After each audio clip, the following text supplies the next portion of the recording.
নমস্কার বন্ধুরা, আজকে আবার চলে এসেছি স্টার জলসার জনপ্রিয় ধারাবাহিক চিরসখার সাতকহন নিয়ে। বন্ধুরা, আপনারা তো দেখতেই পাচ্ছেন এখন কমলিনী আর স্বতন্ত্র বোস ওরা সব ফটোশ্যুটের জন্যে ওরা একটা গ্রামে গেছে। তো সুন্দর সুন্দর ফটোশ্যুট তো হলো। তারপরে সন্ধেবেলায় বৃষ্টি প্রবল শুরু হলো। বৃষ্টির মাঝে ওদের হিন্দি সিনেমার নায়ক নায়িকাদের মতন, চাहे বাংলা ছায়াছবিরও বলতে পারেন, নায়ক নায়িকাদের মতন নাচ গান হলো। তারপরে গেস্ট হাউসের বারান্দাতে ভিজতে ভিজতে ওরা এলো। আগুন জ্বলছিল, বড় সুন্দর দৃশ্য ছিল। কিন্তু কমলিনীর মনে একটা খুব ভয় যে বাড়িতে রাতের বেলায় ফিরতে পারবো কি না।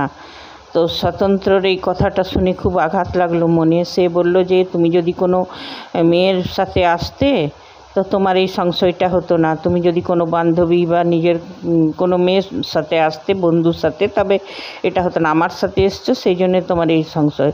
কমলিনী বলল, না তুমি ভুল বুঝছো, কিন্তু বাড়িতে তো অনেক কথা শুনতে হবে। তো বলল, যারা কথা শোনাবে তাদের তো কোনো রাইট নেই। হ্যাঁ, ওরা তো কেস করেছে। তখন বললো যে বুবলাই, বর্ষা, ওরা তো কেস করেনি, ওরা কথা শোনাতে পারে। সেটা সত্যি, কথা শোনাতেই পারে। তবে বন্ধুরা, প্রথম কথা আমি যেটা বলবো, প্রথম কথা হচ্ছে যে ওদের কোর্ট কেস যখন চলছে তখন কলকাতার বাইরে যাওয়া উচিত হয়নি। এখন ফটোশ্যুটের এত কী এমন তাড়া ছিল, সেটা না করলেই ভালো হতো। আর তারপরে এখানে যেটা দেখাচ্ছে বয়স্ক প্রেম, তো এটা ঠিক বয়স্ক প্রেম দেখাচ্ছে না, এটা অন্য কিছুই দেখাচ্ছে। একটা অল্প বয়সী ছেলেমেয়ের যেরকম ভাব আচরণ থাকে সেরকম দেখাচ্ছে, যেটা এই বয়সে মানায় না। কমসে কম একজন সায়েন্সের প্রফেসর কমলিনীর মতন একজন বয়স্ক মহিলাকে এইসব মানায় না। কি জানি মেকার্সরা কী ভেবে করছেন। হয়তো অনেক দর্শক বলছেন যে না, এটা কোনো দোষের কিছু নয়। হ্যাঁ, এটা ভালো, সবারই মনে আবেগ থাকতে পারে, সবারই হতে পারে, হয়তো হতে পারে, কিন্তু আমার চোখে এটা ভালো লাগছে না দেখতে। হ্যাঁ, প্রেম হতেই পারে, কিন্তু এখন যেটা দেখাচ্ছে এই যে আগুন জ্বলছে, রাতের সিন, যদিও মনোরম দৃশ্য, কিন্তু এটা আমার চোখে ভালো লাগছে না।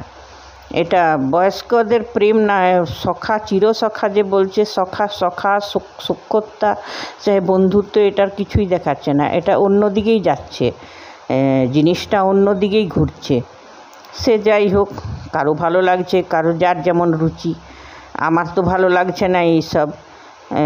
সে তো তাহলে একটা কথাই বলবো, যদি এই জিনিসটাই ওদের ভেতরে প্রেমেই ছিল তো সেটা সবার সামনে স্বীকার করুক। যখন কমলিনীকে সবাই এই নিয়ে বলে তো কমলিনীর রিয়াক্ট করা উচিত নয়। সবার সামনে সত্যিটা স্বীকার করুক, নিজেদের সম্পর্ককেও স্বীকৃতি দেখ, সেটা বেশি সম্মানের হবে আমার মতে। যে যাই করুক, যে যতই ভুল বুঝুক, কথায় শুনুক, কিন্তু ওরা নিজেদের সম্পর্কটাকে স্বীকৃতি দেখ আর সবার সামনে স্বীকার করুক, সৎ সাহস রাখুক স্বীকার করবার। আমি এটাই বলবো। তো হ্যাঁ, না এমনি হওয়া উচিত ছিল যে ওরা দুজনা যদি গ্রামের পরিবেশে এমনি হতো যে আগুন জ্বলছে, কিছু গ্রামের লোক, গায়ক গায়িকারা এসে গান করছে আর ওরা কল্পনার জগতে চলে গেছে, এইভাবে জিনিসটা দেখাতো, তবে দর্শকদের সবাই খুব খুশি হতো। কিন্তু সেটা তো দেখাচ্ছে না, সেটা অন্য রকম।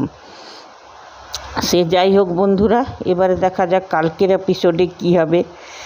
छन पकैया छन के ऊपर पाना।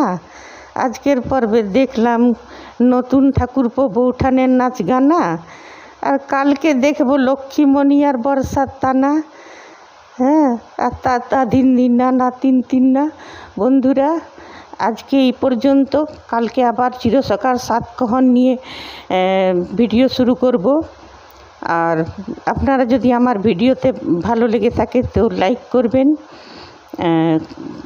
সাবস্ক্রাইব করবেন, আর নিচে কমেন্টে লিখবেন যে আপনারা কি দেখতে চান, আর আমার কথা বলার সাথে আপনারা একমত কি না, আমি যেটা ভাবছি সেটার সাথে একমত কি না। ধন্যবাদ বন্ধুরা, বাই।